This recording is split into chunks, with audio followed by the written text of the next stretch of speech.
जय श्री कृष्णा, जय श्रीमन नारायण। हिंदू नववर्ष की आप सभी भारतवासियों को बहुत बहुत शुभकामनाएं।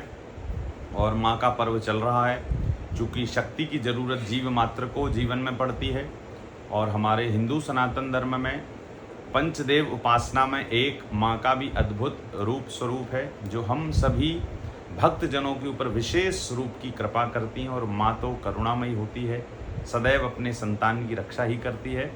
तो क्यों ना हम इन नवरात्रि में अपनी जगत जननी जगदम्बिका आदि शक्ति माँ को याद करें। तो काफ़ी सारा पूजन का विधान तो माँ का बहुत सारा है, क्योंकि माँ तो करुणामयी है और इस सृष्टि को प्रकट करने वाली है। चाहे हमारे भगवान राम हो, कृष्ण हो। भगवान कृष्ण ने भी योग माया का आश्रय लेकर ब्रज में लीलाएं की। भगवान राघवेंद्र भी कौशल्या के अंकों से प्रकट हुए। यानी भगवान को भी प्रकट करने के लिए कोई ना कोई माध्यम जब बना तो वो शक्ति ही बना। चाहे माँ कौशल्या हो, माँ देवकी हो, माँ यशोदा हो, कहीं ना कहीं माँ और माँ जगत जननी माँ जानकी तो राम जी के सदैव अंग संग रही। तो इन नवरात्रों पर हमें क्या विशेष करना है? तो सबसे पहले तो हमें माँ के 9 नाम याद करने हैं 9 दिन के।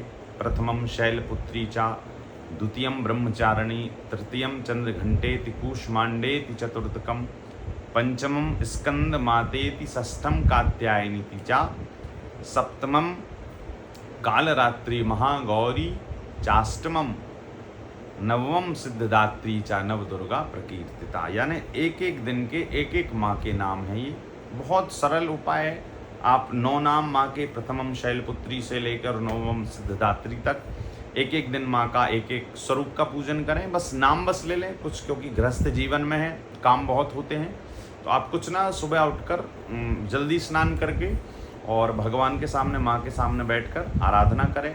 और एक और बहुत अच्छा दुर्गा सप्तशती का स्तोत्र है, उसको सिद्ध कुंजिका स्तोत्र कहा जाता है, जिसमें स्पष्ट भगवान महादेव माँ पार्वती को ये बात, आप जब सिद्ध कुंजिका स्तोत्र पढ़ेंगे, दुर्गा सप्तशती में दिया हुआ है, तो उसमें स्पष्ट लिखा है श्रृणु देवी, यानी भगवान महादेव देवी से कह रहे हैं। श्रृणु यानी सुनो देवी, प्रवक्ष्यामि, क्या?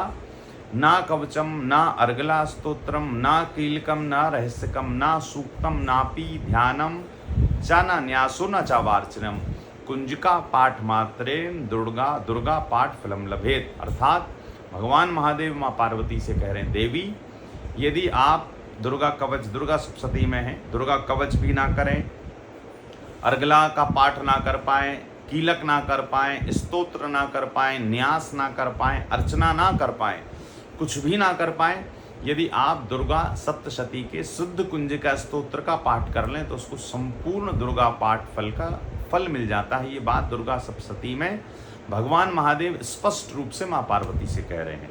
और भगवान शिव की वाणी हमेशा ही सत्य होती है। और आप जब पढ़ने बैठेंगे सिद्ध कुंज, उसका नाम ही है सिद्ध कुंजिका स्तोत्र। कुंजी यानी चाबी और सिद्ध यानी जो अपने आप में सिद्ध है। यानी सिद्ध कुंजिका स्तोत्र का मतलब है कि जो अपने आप में सिद्ध है, भगवान माँ को प्रसन्न करने की चाबी है सिद्ध कुंजिका स्तोत्र, जो अपने आप में सिद्ध है। यदि आप केवल 5 मिनट का टाइम लगेगा, आप उसको पढ़ते हैं, तो आप देखेंगे 9 दिन में ही आपके जीवन में एक अलग प्रकार का बदलाव आएगा। ये भी नहीं कर सकते तो श्री रामचरितमानस में गोस्वामी तुलसीदास जी ने जो बालकांड बनाया, बालकांड में एक बहुत अच्छा प्रसंग आता है।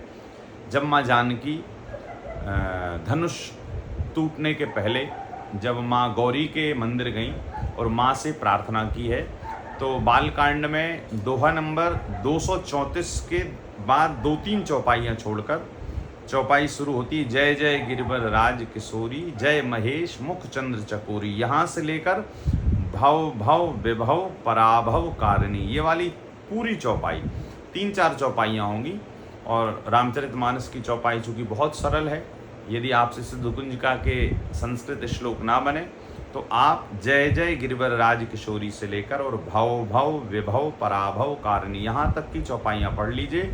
आपको ये पढ़ने पर भी संपूर्ण दुर्गा पाठ का फल प्राप्त हो जाता है।